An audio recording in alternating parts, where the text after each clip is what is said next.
والعاقبة للمتقين ولا عدوان إلا على الظالمين الصلاة والسلام على رسولنا الأمين أما بعد கண்ணியத்திற்குரிய எல்லாம் வல்ல அல்லாஹ்வின் நல்லடியார்களே, அன்பிற்கு உரித்தான சகோதரர்களே, அல்லாஹ்வுடைய மாபெரும் கிருபையை கொண்டு ரமதான் மாதத்தினுடைய இறுதி 10 நாட்களை, அதில் குறிப்பாக நாம் இரவு நேரத்தை வணக்க வழிபாடுகளில் உயிர்ப்பிப்பதற்காக நாம் இங்கு ஒன்று குழுமியிருக்கின்றோம். அதில் ஒரு நிகழ்வாக இஸ்லாமிய மார்க்கத்தின் உரைகளை கேட்பதற்கு நாம் இங்கு அமர்ந்திருக்கின்றோம்.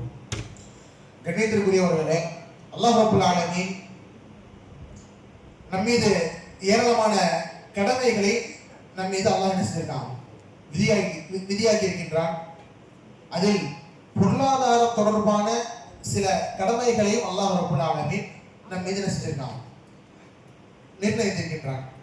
அந்த பொருளாதாரங்கள் ரீதியான ஒரு சில விஷயங்களை நாம் 5 நாள் தொடராக பார்க்க இருக்கின்றோம் என்று நாம் நேற்று அறிமுகம் செய்தோம். அதன் அடிப்படையில் பொருளாதாரத்துடைய விஷயத்திலே அல்லாஹ் ரப்பல் ஆலமீன் நம் மீது ஃபர்லாக ஆக்கியிருக்கக்கூடிய ஒரு முறை என்ன அப்படின்னா ஜகாத். ஒரு மனிதன் எப்போ ஜகாத்து கொடுக்கணும், எந்தெந்த பொருட்களை ஜகாத்து கொடுக்கணும் போன்ற விஷயங்கள் எல்லாத்தையும் நாம் வந்து நேற்றைய தினத்தோட உரையில் நாம் பார்த்தோம். அதன் தொடர்ச்சியாக ஜகாத்துடைய இன்னும் ஏனைய சில சட்டங்களை நாம் இன்று பார்க்கலாம். கண்ணியத்திற்குரியவர்களே, ஜகாத்தை பொறுத்த வரைக்கும் ஜகாத்தை யார் கொடுக்கணும்? ஜகாத்தை கடமையான எல்லா நபர்களும் ஜகாத்தை கொடுக்கணும். ஜகாத்தை யாருக்கிட்ட கொடுக்கணும் அப்படின்னா இஸ்லாமிய மார்க்கம் என்ன சொல்லுது? அதுக்கு ஒரு 8 பேர் கொண்ட பட்டியல் சொல்லுது. அந்த 8 பேர் கொண்ட பட்டியலுக்கு ஜகாத்து கடமையான அந்த நபரே தானாக சென்று கொடுக்கலாமா அப்படின்னு கேட்டால் இஸ்லாமிய மார்க்கம் அதை விட சிறந்த வழி ஒன்று காட்டுகிறது. என்ன அப்படின்னா, தனித்தனி நபர்கள் ஜகாத்தை தனித்தனி நபர்களிடம் கொடுப்பதை விட ஜகாத் என்பது மொத்தமாக ஒன்றாக வசூலிக்கப்பட்டு அது மொத்தமாக அது வந்து விநியோகிக்கப்பட வேண்டும் என்றுதான் இஸ்லாமிய மார்க்கம் என்ன சொல்லுவதை நாம் பார்க்கின்றோம். நபி ஸல்லல்லாஹு அலைஹி வஸல்லம் அவர்கள் நமக்கு இதை தான் வழியாக ஆக்கி தந்திருக்கின்றார்கள். பொதுவாக இன்றைய காலத்திலே நான் பார்த்தோம் அப்படின்னா ஜகாத்தை கொடுக்கிற நபர்களை தாண்டி ஜகாத்தை வசூலிப்பதற்கு அப்படின்னு என்று தனியாக யாருமே கிடையாது என்று. ஆனால் நபி ஸல்லல்லாஹு அலைஹி வஸல்லம் அவர்களை பொறுத்த வரைக்கும் இல்ல இஸ்லாமிய ஆட்சி எங்கெங்கெல்லாம் நடக்கின்றதோ அந்த எல்லா நகரங்களிலும் சரி ஜகாத் என்பது ஒரு அமைப்பாக நடைபெறும். தனிப்பட்ட நபர் ஜகாத்து கடமை தனியாக கொடுக்க மாட்டாரு. மாறா அந்த கவர்மெண்ட் என்ன செய்யும் அப்படின்னா ஆட்களை வச்சு ஜகாத்தை ஃபுல்லாக மொத்தமாக வாங்கி யார் யாருக்கு தேவையோ அவங்க எல்லாத்தையும் என்ன செய்யும், அது வந்து விநியோகம் செய்யும் அப்படின்னு நான் பார்க்குறோம். அப்போ இன்னைக்கு அந்த அமைப்பு முறைகள்லாம் என்ன கிடையாது, பெரும்பாலும் நம்முடைய நாட்டில் வந்து நடைமுறையில் இல்லை. ஒருவேளை இந்த மாதிரி விஷயங்கள்லாம் நடைமுறையில் இருக்கும் அப்படின்னா அதற்கென்று சில சட்டத்திட்டங்களை அல்லாஹ்வுடைய தூதர் ஸல்லல்லாஹு அலைஹி வஸல்லம் செஞ்சாங்க, நமக்கு சொல்லி தந்திருக்காங்க அப்படின்னு நம்ம பார்க்குறோம். குறிப்பா ஒரு நபருக்கு ஜகாத்து கடமையாகுதுன்னா அவர் என்ன செய்வாரு, ஏழைகளுக்கு ஜகாத்து கொடுப்பாரு. ஆனால் நபி ஸல்லல்லாஹு அலைஹி வஸல்லம் அவர்கள் ஒரு மனிதனுக்கு ஜகாத் கடமையாச்சு அப்படின்னா அந்த ஜகாத்தை வாங்குவதற்கு வசூலிப்பதற்கு தனியாக வேலைக்கு வச்சாங்க. இப்போ நம்ம இன்னைக்கு பார்க்குறோம், ஒவ்வொரு நபரும் ஒவ்வொரு வேலை பார்ப்பாங்க, ஒவ்வொரு ப்ரொஃபஷனில் இருப்பாங்க. டாக்டராக இருப்பாங்க, இல்லாட்டி இன்ஜினியராக இருப்பார், இல்லாட்டி அவர் வந்து ஏதோ ஒரு டிரான்ஸ்போர்ட்டு இல்லை ஹோட்டல் ஏதோ ஒரு பிஸ்னஸில் இருப்பார், இல்லை வேலைக்கு இருப்பார். நபி ஸல்லல்லாஹு அலைஹி வஸல்லம் அவருடைய காலத்தில் ஜகாத்தை வசூல் பண்ணுறதுக்கு தனி ஒரு நபர் என்ன செய்வார், ரசூலுல்லாஹ் வந்து சம்பளத்துக்கு வந்து வேலைக்கு அமைத்து வச்சிருந்தாங்க. இப்போ இந்த வசூலிப்பவர் எப்படி நடந்துக்கணும், அவர் என்ன செய்யணும், அவருடைய பணிகள் என்ன, இப்போ ஜகாத்துக்குள்ள இது என்ன செய்யும், ஜகாத்துடைய சட்டங்கள் கீழே வரும் அப்படின்றத நம்ம பார்க்குறோம். இப்போ குறிப்பாக நம்ம சொல்லணும் அப்படின்னா இன்னைக்கு வந்து அந்த மாதிரி வசூலிப்பவர் இல்லை வசூலிக்கும் முறை ஜகாத்துக்கு வந்து இன்னைக்கு வந்து பெரும்பாலும் கிடையாது. நபி ஸல்லல்லாஹு அலைஹி வஸல்லம் காலத்தில் இருந்துச்சு நம்ம பார்க்குறோம். அப்போ வசூலிப்பவரை பொறுத்த வரைக்கும் நபி என்ன செய்யறாங்க, ஏராளமான நபி மொழிகளை நம்ம பார்க்க முடியும். பனு சுலைம் அப்படின்னு சொல்லி கோத்திரம், அரபு நாட்டில் ஒரு பிரபலமான கோத்திரம். இந்த பனு சுலைம் கோத்திரத்திற்கு வசூல் செய்யணும் அப்படின்றதுக்காக இப்னு லுத்ஃபியா அப்படின்ற ஒரு நபர் என்ன செஞ்சாங்க, நபி ஸல்லல்லாஹு அலைஹி வஸல்லம் வந்து பயன்படுத்தினாங்க.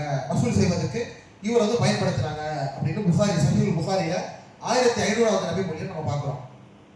அப்போ ஜகாத்தை பொறுத்த வரைக்கும் 2 விஷயம் இருக்கு. ஜகாத்து கொடுக்கக்கூடிய செல்வங்கள்ல வெளி செல்வம் ஒன்று இருக்கு, உள் செல்வம் அப்படின்னு சொல்லி 2 விதம் பிரிப்பாங்க. வெளி செல்வம் செல்வம்னா என்ன அப்படின்னா ஒரு நபருக்கு வெளியே பிசினஸ் பண்றாரு, இல்லை அவர் வெளியே விவசாயம் பண்றாரு அப்படின்னா, நேற்று நம்ம விவசாயத்துக்கு நான் சட்டத்தில் சொன்னோம் எத்தனை பெர்சன்டேஜ் கொடுக்கணும்னு சொல்லி. உதாரணமா விவசாயம் பொறுத்த வரைக்கும் விளைச்சல் வருது, அந்த விளைச்சல் வந்து வானம் மழை பெஞ்சு இயற்கையால அந்த மழையே அந்த விவசாயத்துக்கு போதுமானதா இருக்கு, அந்த மனிதர் எந்த ஒரு செலவையும் செய்யல, மழை பெஞ்சா அந்த விவசாயம் வளர்ந்துருச்சு அப்படின்னு இருக்கும் பொழுது அந்த நபர் என்ன செய்யணும், 10% வந்து ஜகாத்து கொடுக்கணும் அப்படின்னு நம்ம பார்த்தோம். இப்போ உதாரணமா ஒரு நபர் என்ன செய்யறாரு, ஒரு பெரிய வாழைத்தோப்பு வச்சிருக்காரு. இந்த வாழைத்தோப்பு இவரு தண்ணி பாய்ச்சல, மழை பெய்கிற மழையை என்ன செய்யுது, போதுமானதான் அந்த தோப்புக்கு இருக்கு. உதாரணமா அந்த மலையில வந்து என்ன செய்யுது, ஒரு 1000 வாழைத்தாறு காய்க்குது, 1000 தாறு காய்க்குது வச்சுக்கோங்களேன். இப்போ அந்த நபர் என்ன செய்யணும், 1000 தாருக்கு 10% சக்காத்து கொடுக்கணும். எவ்வளவு கொடுக்கணும், 10% என்ன செய்யணும், அவர் வந்து சக்காத்து கொடுக்கணும். அப்ப 1000க்கு 10% எவ்வளவு வரும், எவ்வளவு வரும், 100. அப்ப 1000 வாழைத்தார் அவர் வந்து அறுவடை செஞ்சு எடுத்தார் அப்படின்னா 900 தாரை என்ன செஞ்சு அவர் பயன்படுத்திக்கிட்டு 100 தாரை வந்து என்ன செய்யணும், அவரு சக்காத்தா கொடுத்த வேண்டும். இது வந்து இவர் கணக்கு போடுறது கிடையாது. ஜகாத்தை வசூலிப்பதற்கும் நபர் வருவார்ல, அவர் கணக்கு போடுவாரு. இங்க எங்க இவ்வளவு மரம் இருக்கா, இவ்வளவு காய் காய்க்குமா, அப்ப இதுல இருந்து 10% இவ்வளவு தார் வந்து கிடைக்கணும் அப்படின்னு சொல்லி அவர் கணக்கு போட்டு போயிடுவாரு. எப்ப விளைச்சி வருதோ அப்ப என்ன செய்யணும், அந்த நபர் அந்த வசூலிப்பவர் வந்து போட்ட கணக்குக்கு ஏற்ற மாதிரி அந்த ஜகாத்துடைய பொருளை வந்து எடுத்து தரணும் அப்படின்னு நம்ம பார்க்கிறோம். அப்போ ஒரு மரத்துல இவ்வளவு இருக்குன்னா இப்ப இவ்வளவு காய்க்குன்னு சொல்லி கணக்கு போடுவாங்க. அவங்க கணக்கு போட்டு என்ன செய்வாங்க, அவங்க அதுக்கான வசூல் வந்து செஞ்சுட்டு போவாங்க அப்படின்னு நம்ம பார்க்கிறோம். இன்னொன்று செல்வம் உள் செல்வம் அப்படின்றது. உள் செல்வம்னா என்னன்னா, ஒரு மனிதன் சேர்த்து வைத்திருக்கக்கூடிய தங்கம் வெள்ளி இதெல்லாம் வீட்டுக்குள்ள வச்சிருப்பான், இதை வந்து யாரும் பார்க்க முடியாது. உள் செல்வங்களோட விஷயத்தை பொறுத்த வரைக்கும் அல்லாஹ்வுக்கு அஞ்சு நம்ம என்ன செய்யணும், சரியான முறையில அதுக்கான அந்த 2% எடுத்து சகாத்தாக நாம் கொடுத்து விட வேண்டும் அப்படின்னு நம்ம பார்க்கணும். கண்ணியத்திற்குரியவர்களே, இது வந்து வசூலிப்பவருடைய முறை. இந்த வசூலிப்பவர் எப்படி இருக்கணும் அப்படின்னா, நபி சொல்றாங்க, ஒரு பொருளை சகாத் வசூல் பண்ண போறாரு அப்படின்னா அந்த சகாத்துடைய பொருட்கள்ல இல்லாட்டி மொத்த பொருட்கள்ல மதிப்பு மிக்க பொருள் எதுவோ அந்த பொருளை வசூல் பண்ணக்கூடாது. அவர் என்ன செய்யக்கூடாது, வசூல் பண்ண போகும்போது மதிப்பு மிக்க பொருட்களை வசூல் பண்ணக்கூடாது. இது எப்படி நமக்கு தெரிய வருது அப்படின்னா, ரசூல் ஸல்லல்லாஹு அலைஹி வஸல்லம் வந்து என்ன செய்றாங்க, முஆத் பின் ஜபல் ரலியல்லாஹு அன்ஹு இவங்களை யமன் நாட்டுக்கு என்ன செய்றாங்க, பொறுப்பாளர் அனுப்புறாங்க. பொறுப்பாளர்னா அவர் மக்களுக்கு மார்க்கத்தை சொல்லிக் கொடுப்பாரு, எல்லா சட்டத்திட்டங்களையும் மக்கள் நடைமுறைப்படுத்துவதற்கு அவர் வந்து வழிகாட்டியாக திகழ்வார் அந்த இடத்துல. அப்போ முஆத் பின் ஜபல் அனுப்பி விடும் போது ரசூல் ஸல்லல்லாஹு அலைஹி வஸல்லம் என்ன செய்றாங்க, அந்த இடத்துல வந்து அவருக்கு சில வரைமுறைகளை சொல்லி அனுப்பி விடுறாங்க. அப்துல்லா பின் அப்பாஸ் ரலியல்லாஹு அன்ஹு அவங்க சொல்றாங்க, நபி ஸல்லல்லாஹு அலைஹி வஸல்லம் அவர்கள் எப்பொழுது முஆத் பின் ஜபல் ரலியல்லாஹு அன்ஹு அவங்களை அனுப்பி வைக்கிறாங்களோ யமன் நாட்டிற்கு, இப்ப நபி சொல்றாங்க, நீ யமன் நாட்டுக்கு போனவுடனே மக்களுக்கு தாவா செஞ்சு இஸ்லாத்தின் பக்கம் அழைக்கிறவங்கள இஸ்லாத்துக்கு கூப்பிடுங்க. எப்படி தாவா செய்யணும் அப்படின்னா, உதுஊஹும் இலா ஷஹாதத்தி அல்லா இலாஹ இல்லல்லாஹ் வ அன்னி ரசூலுல்லாஹ், வணக்கத்திற்கு உரித்தானவன் அல்லாஹ்வை தவிர வேறு யாரும் இல்லை, நான் அல்லாஹ்வுடைய தூதர். இதை வந்து அவங்க என்ன செய்யணும், சாட்சி சொல்லணும். இதை வந்து சாட்சி சொல்லணும். ஃபைனும் அத்தாஹு பிதாலிக், இதை அவங்க வந்து கீழ்படுத்திட்டாங்க. நீங்க தாவா செஞ்ச உடனே அவங்க முஸ்லிம் ஆயிட்டாங்க அப்படின்னா நீங்க அடுத்து என்ன செய்யணும், ஃபஅலிமுஹும் அன்னல்லாஹ கத் இஃப்தரத அலைஹிம் 5 ஸலவாத்தின் ஃபீ குல்லி யௌமி வ லைலத்தின். அப்படி அவங்க நீங்க சொன்ன அந்த மார்க்கத்துக்கு வந்து அவங்க வந்துட்டாங்க அப்படின்னா அவங்களிடம் நீங்க சொல்லுங்கள், நிச்சயமாக உங்களுடைய அல்லாஹ் என்ன செஞ்சிருக்கான் அப்படின்னா உங்கள் மீது 5 வேளை தொழுகையை கடமையாக்கியிருக்கான். எத்தனை தொழுகை, இரவிலும் பகலிலும் 5 வேளை தொழுகைகளை அல்லாஹ் ரப்பல் ஆலமீன் உங்கள் மீது கடமையாக்கி இருக்கின்றான். ஃபைன்ஹும் அத்தாவு பிதாலிக், ஃபர்ஸ்ட் இஸ்லாத்துக்கு வந்துட்டாங்க, நீங்க தொழுகை சொன்னீங்க, தொழுகவும் செஞ்சுட்டாங்க அப்படின்னா நீங்க என்ன செய்யணும், ஃபஅலிம்ஹும் அன்னல்லாஹ இஃப்தரா அலைஹிம் ஸதகத்தன் ஃபீ அம்வாலிஹிம், அவங்க செல்வங்களில் இருந்து சதகாக்களை கொடுப்பதற்கு அல்லாஹ் என்ன செஞ்சிருக்காங்க, அவங்க மீது கடமையாக்கியிருக்கான். துஅஹது மின் அக்னியாயிஹிம் வ துரது அலா ஃபுகராயிஹிம், இந்த செல்வங்களை பொறுத்த வரைக்கும் செல்வந்தர்கள் பணக்காரர்கள் இருந்து வசூல் செய்யப்பட்டு அது ஏழைகளுக்கு கொடுக்கப்படும் அப்படின்னு சொல்லி நீங்க என்ன செய்யுங்க, இதற்கு கொண்டு தாவா செய்யுங்கன்னு சொல்லி நபி ஸல்லல்லாஹு அலைஹி வஸல்லம் செய்றாங்க. முஆத் பின் ஜபல் ரலியல்லாஹு அன்ஹு அவங்களுக்கு சொல்லி விடுறாங்க அப்படின்ற ஒரு நபி மொழி நம்ம பார்க்கிறோம். இதை சொல்லிட்டு நபி சொல்றாங்க, நீங்கள் அப்படி சகாத்து குடும்ப வசூல் பண்ணுவதாக இருந்தால் அந்த மனிதர்களிடமிருந்து ரொம்பவும் மதிப்பு மிக்க பொருளை வாங்காதீங்க, ரொம்பவும் கீழ்த்தரமான பொருளை வாங்காதீங்க, ரெண்டுக்கும் நடுப்பட்ட பொருள் இருக்கும்ல, நீங்க அதை சக்காத்தா வாங்குங்க அப்படின்னு சொல்லி யாரும் சொல்றாங்க, நபி ஸல்லல்லாஹு சொல்றாங்க.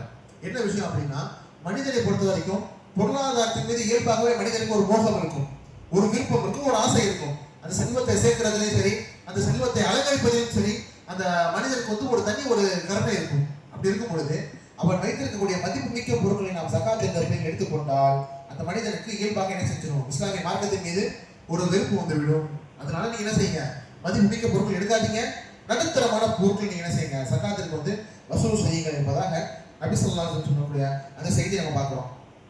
இன்னைக்கு வசூலி போறதெல்லாம் கிடையாது.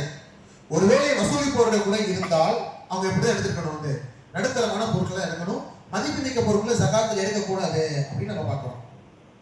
அதே மாதிரி இன்று நாம் பரவலாக பார்க்கக்கூடிய விஷயம் என்ன அப்படின்னா, ஏதாவது ஒரு பணிக்காக போகும்போது அன்பளிப்பு வாங்குறது. அன்பளிப்பு வாங்குறது கேட்டோ கேட்காமையோ அன்பளிப்பு வாங்குறது, இல்ல அது லஞ்சமாக கூட என்ன செய்யக்கூடாது, இஸ்லாமிய மார்க்கத்துல வாங்கக்கூடாது என்று தடை செய்யப்பட்டிருக்கு. இப்போ சில மக்கள் என்ன செய்வாங்க அப்படின்னா, உதாரணமா வந்து ஒரு நபர் 10% ஜகாத்து கொடுக்கணும் ஒரு பொருளுக்கு. 1 லட்சம் ரூபாய் ஒரு ஜகாத்து வருதுன்னு வச்சுக்கோங்களேன். 1 லட்சம் ரூபாய் என்ன செய்யணும், ஜகாத்து வந்து வருது, 1 லட்சம் ரூபாய் ஜகாத்து கொடுக்கணும். அவரு 1 லட்சம் ரூபாய் சம்பாதிக்கிறாருன்னா 10,000 ரூபாய் என்ன செய்யணும், அதுல ஜகாத்து கொடுக்கணும். இப்போ இந்த 10,000 ரூபாய் ஜகாத்து கொடுக்கறதுக்கு ஒரு மனுஷன் நோய்க்கு என்ன பண்றாரு அப்படின்னா, கொடுக்கறதுக்கு மனசு வர மாட்டேங்குது, 10,000 ரூபாய் கொடுக்கணுமான்னு. அப்புறம் என்ன செய்யறாரு அவரு, நம்ம 7,000 ரூபாய் மட்டும் கொடுப்போம், வசூலி போய் கணக்கு போட்டு போயிருப்பாரு, நீங்க 10,000 ரூபாய் கொடுக்கணும்னு சொல்லிட்டு. அப்போ இந்த மனிதருக்கு 10,000 ரூபாய் கொடுக்க மனசு இல்லை. இவர் எப்படி யோசிக்கிறார் அப்படின்னா, வரக்கூடிய வசூல் பண்ண வருவார்ல, அவர்கிட்ட நம்ம 7,000 ரூபாய் ஜகாத்து கொடுத்துட்டு மிச்சம் 3,000 எங்க கேட்பாரு. அவரு கேட்பார்ல, ஜகாத்து 10,000 வருது உங்களுக்கு, நீங்க 7,000 ரூபாய் கொடுத்துருக்கீங்க, மிச்சம் 3,000 எங்க அப்படி கேட்டார் அப்படின்னா, அவருக்கே ஒரு 1,000 ரூபாய் வச்சிருவோம், அன்பளிப்பா கொடுத்துருவோம். எப்படி அந்த மனிதருக்கு ஒரு 1,000 ரூபாய் ஒரு கொடுத்துட்டா 8,000 ரூபாய் இவர் கணக்கு முடிச்சிடும், 2,000 லாபம் வந்துடும் இவருக்கு. அப்படி ஒரு எண்ணத்தில் என்ன செய்யறாரு, வசூல் பண்ற மக்களுக்கு அன்பளிப்பு கொடுத்துருவாங்க. அன்பளிப்பு வாங்கிட்டு அடுத்து என்ன செய்ய மாட்டாங்க, அவங்க கேள்வி கேட்க மாட்டாங்க. இந்த இடத்துல அன்பளிப்பு வாங்கக்கூடாது அப்படின்னு என்ன செஞ்சிருக்காங்க, நபி ஸல்லல்லாஹு அலைஹி வஸல்லம் தடை செஞ்சிருக்காங்க. சஹீஹுல் புகாரியுடைய 2557வது ஹதீஸ்ல என்ன செய்யப்பட்டிருக்கு, இந்த ஒரு செய்தி பதிவு செய்யப்பட்டிருக்கு. என்ன அப்படின்னா, நபி ஸல்லல்லாஹு அலைஹி வஸல்லம் என்ன செய்றாங்க, இஸ்தாமல் நபி ஸல்லல்லாஹு அலைஹி வஸல்லம் ரஜுலம் மினல் அஸத், அஸத் குலத்தை சேர்ந்த ஒரு நபரை நபி என்ன செய்றாங்க, ஜகாத் வசூலிக்கும் அந்த பணிக்காக பயன்படுத்துறாங்க.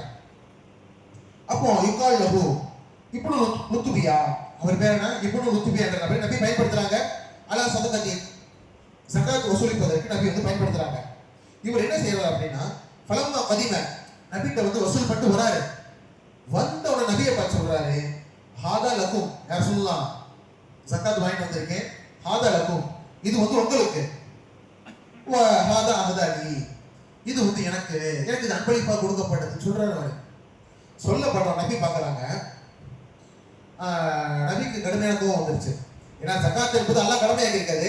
அந்த கடமையான செல்வத்தை வாங்க போன இடத்துல வந்து நீங்க எதுக்கு அன்பளிப்பு வாங்கிட்டு வரன்ற மாதிரி நபி என்ன செய்யறாங்க, கடுமையாக கோபப்பட்டு உடனே நபி ஸல்லல்லாஹு சொல்றாங்க, ஹல்லா ஜலஸ ஃபி பைத்தி அபீஹி அவ் பைத்தி உம்மிஹி ஃபயத்து யுஹதா லஹு அம்லா அப்படின்றாங்க. அதாவது என்ன, நீ போய் ஜகாத் வாங்க போனது அன்பளிப்பு வாங்கிட்டு வந்திருக்க, நீ வேணா உங்க அக்கா வீட்டுல போய் உட்காந்து இல்ல உங்க அம்மா வீட்டுல போய் உட்காந்து உனக்கு அன்பளி கிடைக்குதான்னு பாருங்க அப்படின்ற மாதிரி நபி என்ன செய்றாங்க, கோபப்பட்டு பேசுறாங்க. அந்த இடத்துல ஜகாத் என்பது ஃபர்லு, கடமை, எவ்வளவு சொன்னோமோ அவ்வளவு கொடுக்கணும். அந்த இடத்துல உங்களுக்கு அன்பளிப்பு வாங்க தேவை கிடையாது. ஏன்னா என்னைக்குமே மனிதனை பொறுத்த வரைக்கும் ஜகாத்தை கொடுக்கறதே அவன் காசுல எடுத்து கொடுக்குறான். வாங்கும் போது மனுஷன் சந்தோஷமா வாங்குவான், கொடுக்கும் போது 1க்கு 2 தடவை அந்த காசை பார்த்துட்டு தான் கொடுப்பான். இது மனிதனோட இயல்பு.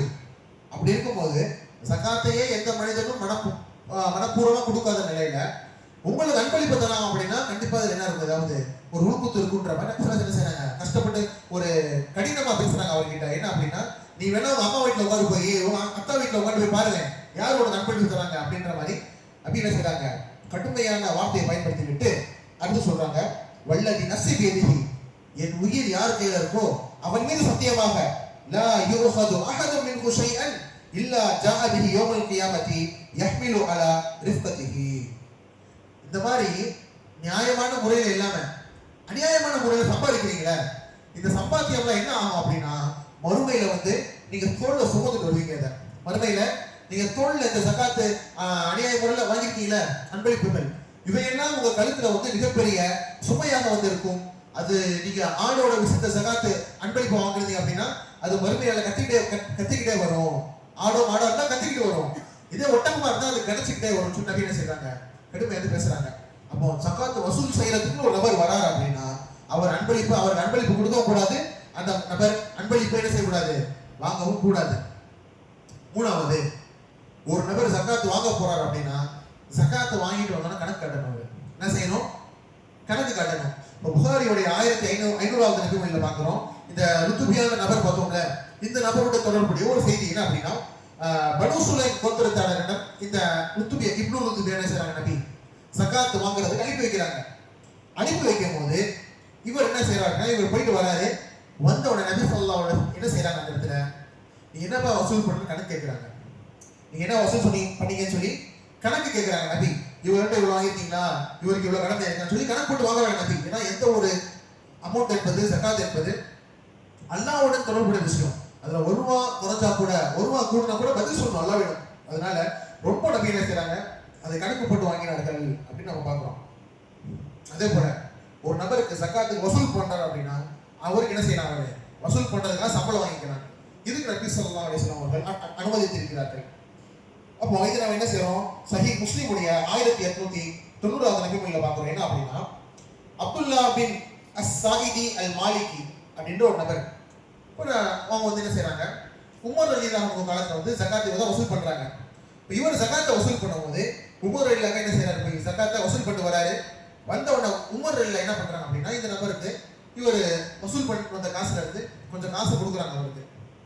அப்ப அந்த நபர் சொல்றாரு, உமர் பின் கத்தாப் அவர்களே, நான் என்ன செய்யல, உங்களுக்காக நான் வந்து ஜகாத் வசூல் பண்ணல, நான் இதெல்லாம் அல்லாஹ்வுக்காக செஞ்சேன், நான் இதெல்லாம் அல்லாஹ்வுக்காக செஞ்சேன், நான் வந்து இதுக்கு சம்பளம் வாங்க மாட்டேன்னு சொல்லி நபர் மறுக்கிறாரு.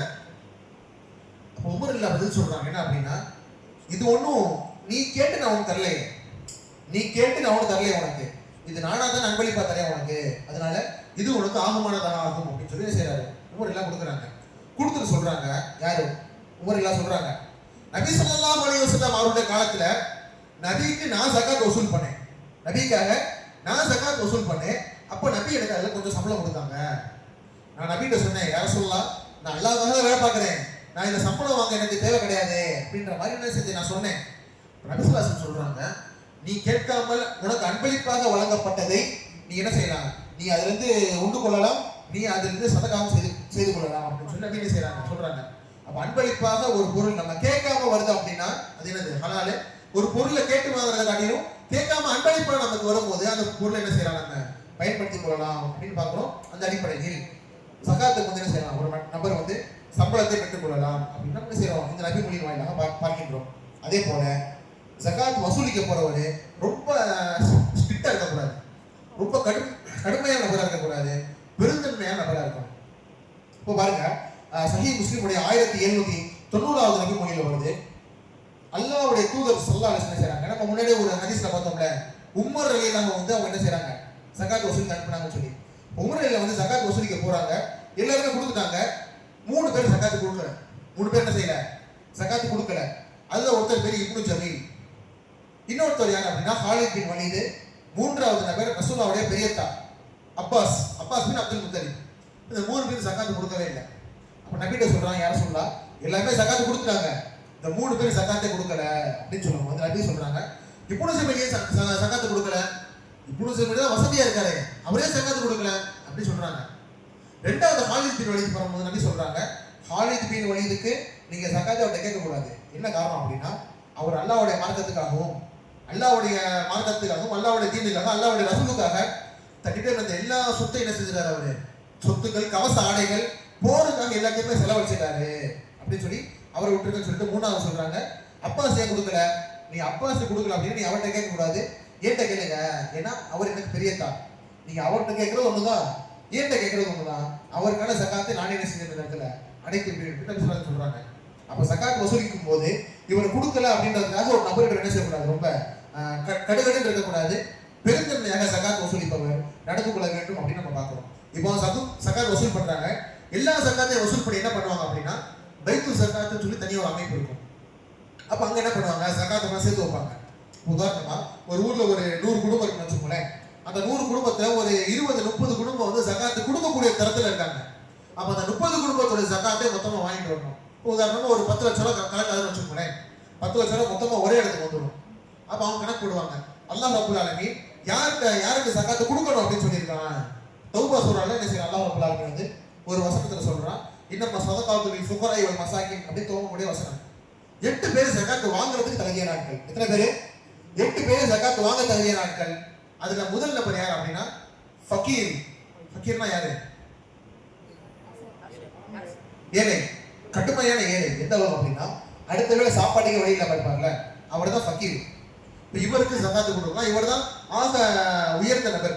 ஜகாத் வாங்குவது உயர்ந்த நபர். உயர்ந்த நபர்னா வேற நினைச்சிடக்கூடாது, தகுதியான நபர், மிக தகுதியான நபர்.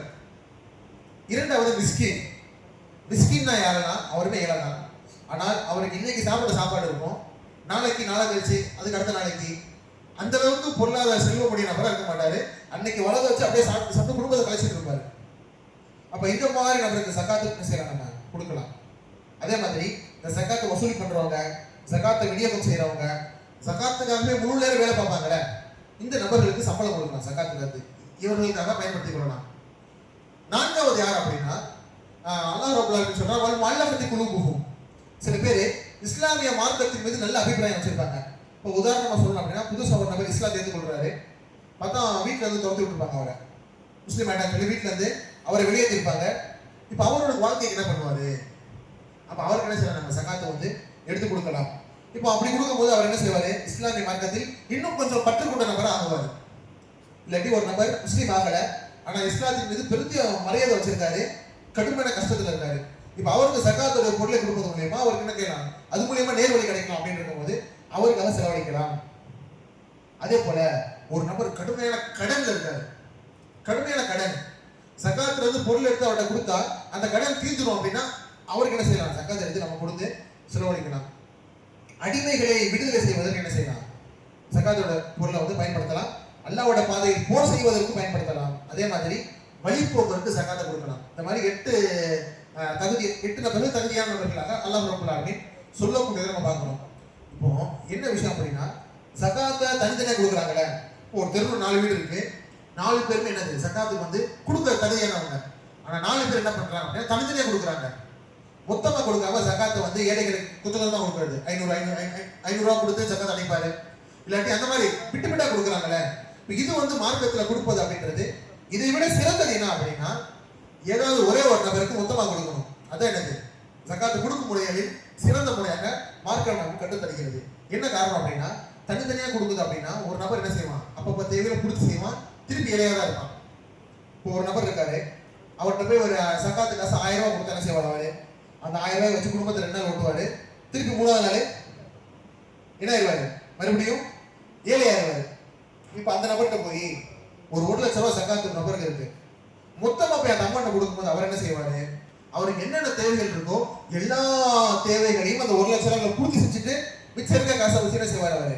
அவரு அடுத்து கொஞ்சம் வேலை பார்த்து தொழில் பார்த்து அப்படியே அவர் அடுத்து செல்வந்தர் ஆயிடுவாரு. இஸ்லாமிய மார்க்கத்தை பொறுத்த வரைக்கும் சகாத்தை விட்டு விட்டா பிரிச்சு கொடுக்கறத காட்டிலும் ஒரு நபருக்கு மொத்தமா கொடுத்தா அவரோட தேவைகள் பூர்த்தியாகி அவர் அதுக்கு அடுத்த வருஷம் சகாத்து கொடுக்கக்கூடிய நிலைக்கு வந்துடுவாரு. அப்ப வாங்கும் கரங்களை எல்லாம் கொடுக்கும் கரங்களாக மாற்றக்கூடியது இந்த ஒரு பெரிய பவர், இந்த சக்தி வந்து சகாத்துக்கு இருக்கு. இதுக்கு நிறைய உதாரணங்களை நம்ம பார்க்கலாம். என்ன அப்படின்னா, உமர் இல்ல காலத்துல என்ன செய்யறாங்க? நபி ஸல்லல்லாஹு அலைஹி வஸல்லம் ரலியல்லாஹு அன்ஹு அவங்களை வந்து யமனுக்கு அனுப்புனாங்க பார்த்தோம்ல. இப்ப யமன்ல இருந்து என்ன செய்யறாங்க? மக்களை வந்து அழைக்கிறாங்க. முஸ்லிம் நிறைய பேர் முஸ்லிம் ஆயிட்டாங்க, தொழுவு சொல்றாங்க, தொழுறாங்க, சகாத்து கொடுக்க சொல்றாங்க, சகாத்து கொடுக்குறாங்க, பணக்காரங்க வாங்கி ஏழைகளுக்கு கொடுக்குறாங்க. நபி ஸல்லல்லாஹு அலைஹி வஸல்லம் எப்ப மௌத்தா போனாங்க? எப்ப மௌத்தா போனாங்க நபி? ஹிஜ்ரி மதீனால நபி எத்தனை வருஷம் வாழ்ந்தாங்க? நபி ஸல்லல்லாஹு மதீனால எத்தனை வருஷம் வாழ்ந்தாங்க? 23 வருஷம் நபியா வாழ்ந்தாங்க. மதீனால வாழ்ந்தது 10 வருஷம். ஹிஜ்ரத்துக்கு முன்னாடி 10 வருஷம் நபி மதீனால வாழ்ந்திருக்காங்க. நபி மௌத்தா போகும்போது ஹிஜ்ரி 10 அப்பனா கரெக்டா? ஹிஜ்ரி 10 நபி மௌத்தா போனாங்க.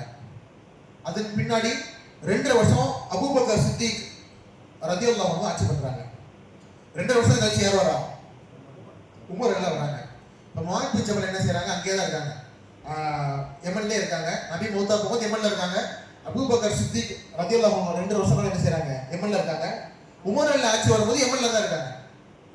அப்ப என்ன ஆகுது அப்படின்னா, சகாத்தை வசூல் பண்ணிட்டே இருக்காங்க, ஏழைகளுக்கு கொடுத்துட்டே இருக்காங்க. உமர் எல்லாம் ஆட்சி வரும்போது ஒரு வருஷம் என்ன ஆகுது அப்படின்னா, ஜகாத்தை ஃபுல்லா வசூல் பண்ணி 3ல 1 பங்கு, 3ல 1 பங்குனா 33% ஜகாத் அப்படியே மதீனா கொடுத்துட்டாங்க.